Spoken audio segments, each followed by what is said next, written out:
ఏమిటి అర్ధరాత్రి వచ్చారు? ఈ రాత్రితో నీ ఆయువు సరి, నిన్ను తీసుకెళ్ళడానికి వచ్చాం. నిజంగా అమ్మాయ్యా, నాకు చచ్చిపోవాలని ఉందయ్యా. పిలవకుండా గంభీరంలాగా వచ్చారు. వాళ్ళు మాకు విరోధులు, నేను యమదూతలం. అలాగా, ఐఎమ్ సారీ. మీరే అనుకోకపోతే ఒక చిన్న రిక్వెస్ట్. జీవితంలో బాధ్యతలు తప్ప ఆనందాన్ని అనుభవించలేదు. మీరు 5 నిమిషాలు టైం ఇస్తే ఆ ఆనందాన్ని అలా అనుభవించి మీతో వచ్చేస్తాం. వీళ్ళేరు, వెంటనే బయలుదేరాలి. నా భార్యతో ముఖ చెప్పొస్తానయ్యా. జరగదు. సతీ సావిత్రి కథ జరిగాక భార్యలకు తెలియకుండానే భర్తలను తీసుకురమ్మని మా దొరవారి ఆజ్ఞ. నా భార్య అలాంటిది కాదయ్యా.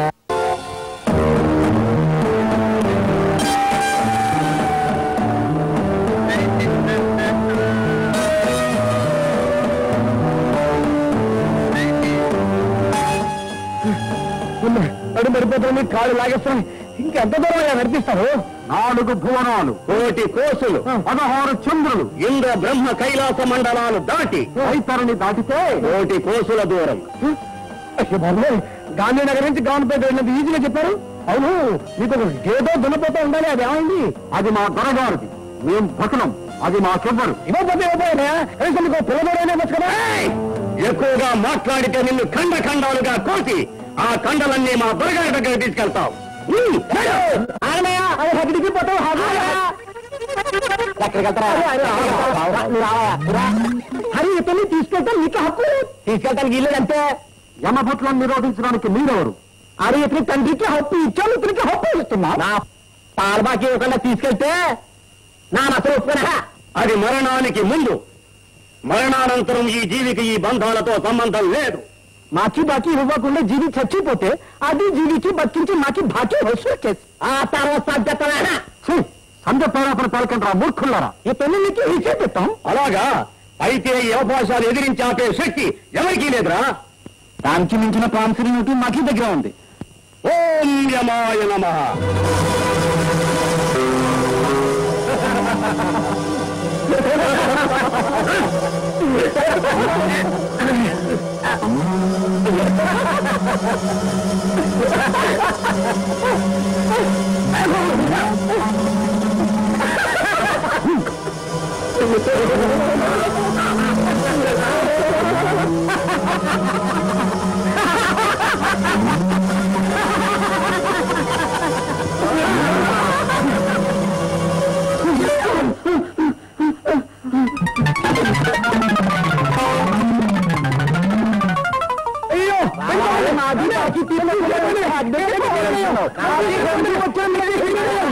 అమ్మో నన్ను తీసుకెళ్ళిపోండి. వెనకంటే మీరే మేము. నన్ను తీసుకెళ్ళిపోండి.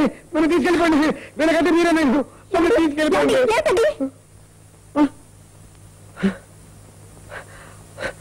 నువ్వా?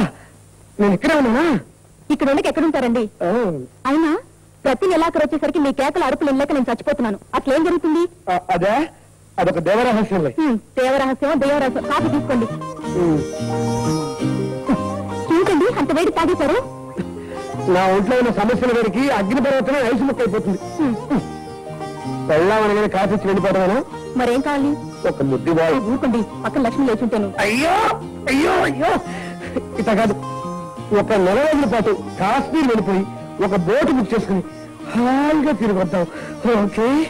అలాగే రేపొద్దున 1వ తారీఖు కదా, స్టేట్ సంపత్లాలు వస్తాడు, తాళవాడు వస్తాడు, ఇంటి ఓనర్ వస్తాడు, బియ్యం కొట్టాయన వస్తాడు. మరి వాళ్ళందరినీ కాశ్మీర్ తీసుకెళ్దామా? అందరూ నా దగ్గర పుచ్చుకునే వాళ్ళే. నాకు ఇచ్చేవాడు ఒక్కడు లేడు. ఊరుకోండి. ఏమండి మీకు విషయం తెలుసా? అసలు కాశ్మీర్ ఏం బాగోదంట. అక్కడే ఉంటుందండి చెట్లు పుట్టలు దయసులకు తప్పితే. దానికంటే మనూరే బాగుంటుంది, మనిల్లే బాగుంటుంది. అందరి ద్రాక్ష పళ్ళు పుల్లనట. అందితే మాత్రం చింతకాయ తీయగా ఉంటుందా? అన్ని మనం ఊహించుకోవడం ఉంటుందండి. ఇంత గట్టిగా ఉంది అంటబ్బా. ఇందులో ఏంటో బాధ్యతలు పెట్టి అన్ని తరగతి వెళ్ళి తీసుకోండి. లక్ష్మి ఏం నువ్వు చేస్తున్న పని? ఇన్ని రోజుల నుంచి తలకింది పెట్టుకున్నారే, అందులో ఏముందో ఒక్కసారి చూడండి అన్నయ్య. ఏం లేదు డబ్బా. అబ్బా మూత ఇంత గట్టిగా ఉంది. అదే మూత గట్టిగా సీజీసాను. ఒకసారి చూడండి అన్నయ్య. చిన్నపిల్లల గంతులు ఏంటమ్మా? చెప్పు. అమ్మయ్య ఇప్పటికైనా జాగ్రత్తగా తాయండి.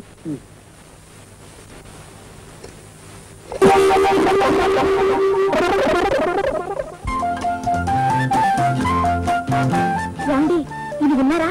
పక్కింటి సుభద్రమ్మ ఇంత పెద్ద జరిగించి చీరుకోండి తెలుసా అండి? 1000 రూపాయలు ఖరీదట. ఇంత పెద్ద తెలుసండి. ఒకవేళ చీర పాడైపోయింది అనుకోండి, చెరి అమ్ముకున్నా 500 రూపాయలు వస్తుందట. వాళ్ళ ఆయన ఏదో ఆఫీస్ లో గుమ్మస్తాటండి. అసలు గుమ్మస్తాలా ఉండేయండి, పెద్ద ఆఫీసులా ఉంటాడు. జీతం 600 అయినా పైనుంచి వచ్చేది 6000 అంట. మీరు చేసిన ఉద్యోగం ఎందుకు? పెళ్ళానికి ఒక గాజు ముక్క తప్ప ఇంకేం కొనిపెట్టలేరు. నేనేమైనా తాజ్మహల్ అడిగినా, చార్మినార్ అడిగినా, వంటకు ఒక గ్యాస్ పోయి, కాలక్షేపానికి ఒక టీవీ, ఎక్కడికైనా బయటికి చావడానికి 4 పట్టు చీరలు, అంతకన్నా అడిగాను చెప్పండి. ఏమండి నా మెడచూడంత బోసుగా ఉంది. పెళ్ళారు కట్టిన మంగళసూత్రాలు 40 పైసలు. హైదరాబాద్ లో మా మామగారు లేరు. ఎంత సంపాదించారు అనుకున్నారు? Annapurna studios, Tank Bund, Eenadu press, railway station, airport, zoological park, ఇది తప్ప ఇంకా అవన్నీ మా మామగారు. ఏమండి మిమ్మల్నేనండి కుక్కలా అవుతున్నాను. మాట్లాడుతున్నారా? మాట్లాడు. ఏమండి 2 రోజుల నుంచి అడుగుతున్నాను, ఒక మంచి ఐదు చెప్పులు కొనిపెట్టమని. కొన్నారా? కొనరండి. మీరెందుకు కొంటారు? అయినా ఈ రోజుల్లో జీతం డబ్బుతో ఎవరు బతుకుతున్నారండి? పైగా పెళ్లిచ్చేటప్పుడు మీ కుర్రాడికి పై సంపాదన ఎంత అని అడుగుతున్నారు. మా నాన్న అడగలేదు, నా కర్మ ఇలా కాలింది. ఏమండి ఒక్క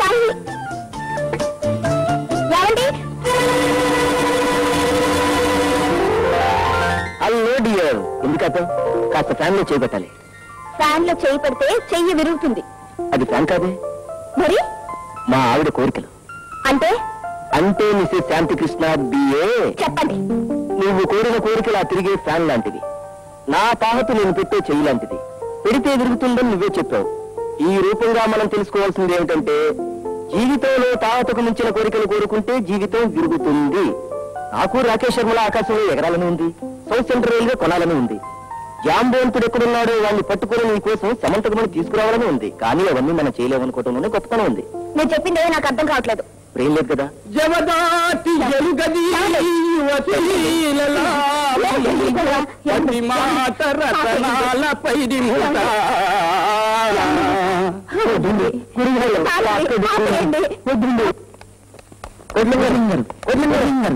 ఏంటండి ఇది?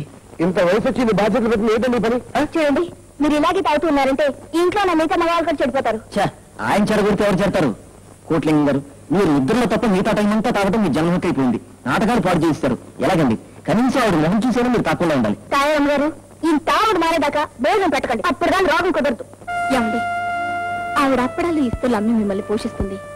బాధ్యతంతా నెత్తి మీద వేసుకుని ఇంటిని గడుపుతుంది. ఆవిడని ఇలా ఏడిపించడం ఏమైనా బాగుందండి? ఏమండి, ఏమిటండి ఇంతమందితో చెప్పించుకోవాలా? తయారు, నువ్వు నిజంగా అదృష్టవంతురాలివి. ఈ రోజు నేను గుర్తు తెస్తే కానీ నీకు గుర్తు రాలేదు. ఈ రోజు ఆగస్టు 16. ఈ చోటనే కదా లేత ఇల్లాలి నల్లకు కలిసిపోయే. అంటే ఆగస్టు 15 స్వాతంత్రం వస్తే 16 నుంచి మీరు దాటం మొదలు పెట్టారా? అయ్యా కోట్లింగం గారు, త్రాగుట నీచం బని ఎరింగియు త్రాగి త్రాగి ఈ అధోగతి పాలగుట మేళ.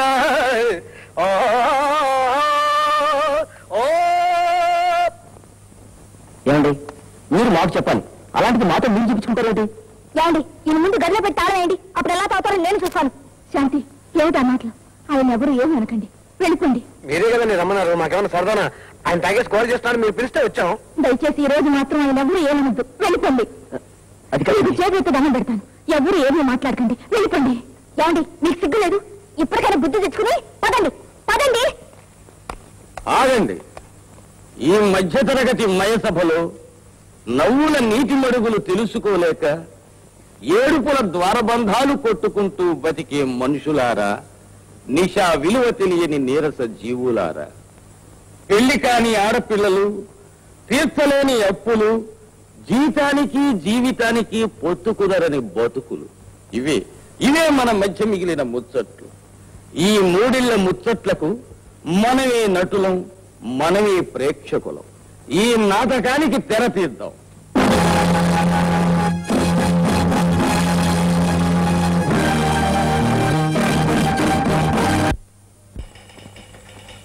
హలో రాజు, ఆ స్టాక్ ఫైల్ పంపించు. ప్యూన్ రాలేదా? ప్యూన్కి ఆ ఫైల్ కి సంబంధం ఏంటి? తాళాలు వాడి దగ్గర ఉన్నాయా? వాడు వచ్చిన ఆ ఫైల్ పంపించు. నాకు తెలియక అడుగుతాను, అసలు ఈ ఆఫీసర్ ప్యూన్ చేతిలో తాళాలు పెట్టినేంటి? వాడి కోసం అంతా వెయిట్ చేయడం ఇదంతా న్యూసెన్స్. వాడు నీకు నాకు ప్యూన్ లా కనిపిస్తున్నాడు రా. వాడు ఫుడ్ మినిస్టర్ గారికి కుడి కాలు కూర్చేయి. అందుకే మన ఆఫీసర్ గారికి వాడంటే అంత ఇది. వాడిని ఏమైనా అన్నావా, అక్కడ మినిస్టర్ గారు అసెంబ్లీలో కుర్చీలు మైకులు లేపేస్తాడు. ఈ ఆఫీస్ లో ఏదైనా పని జరగాలంటే ముందు వాడికి పార్టీ ఇవ్వాలట. వాడిని ఎప్పుడైనా చూసావా? అచ్చం సినిమా సెట్ లో ఉంటుంది. చెప్తాను, వాళ్ళ ఆఫీసర్ రాని ఖచ్చితంగా ఈ విషయం తేల్చకపోతే అప్పుడు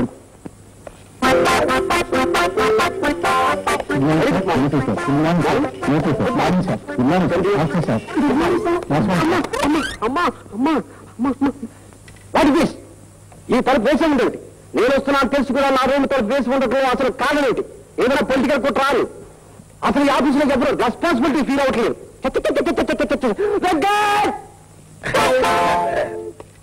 గుడ్ మార్నింగ్ సార్. ఆ వంకర్లాడికి ఏమిటి? పొద్దున్న నిద్రలో చెప్పి నడుపు పట్టింది సార్. అది సరే, మరి ఇదేమిటి? తలుపు సార్. అదే తలుపు ఎందుకు వేస్తుంది? తాళాలు లేవు సార్. అదే తాళాలు ఎందుకు లేవు? ప్యూన్ రాలేదు సార్. అదే ప్యూర్ ఎందుకు రాలేదు అని. గేదెని కొనడానికి వెళ్ళాడు సార్. కొంచెం లేట్ అవుతుందని వాళ్ళ అబ్బాయితో కబుర్ చేశాడు.